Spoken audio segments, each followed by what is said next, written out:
మా అమ్మ నా మీద పంచులేయటానికి రెడీ అయింది. వంట చేయమంటే గుడ్లో ఎప్పుడు చేసింది.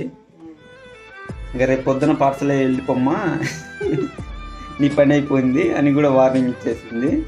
ఇంకా మా అమ్మ ఏంటంటే ఇక నాకు 25 సంవత్సరాలు కదా, ఇంకా 2-3 సంవత్సరాలలో పెళ్లి చేయాలని కూడా ప్లాన్లో ఉందన్నమాట కదా. మరి పిల్ల మాట్లాడాలా? ఎవరితో మాట చెప్పు. ఎవరితో అంటే ఇష్టం కావద్దు, నాకు ఇష్టం ఉన్న పిల్లనే చేస్తావు అంతేనా? అంతే. అసలు నేను సెట్ చేసుకొని అమ్మాయిని మరి నీ దగ్గర తీసుకొస్తా. వాళ్ళ అమ్మలతో నువ్వు మాట్లాడతావా? మాట్లాడతావు కదా.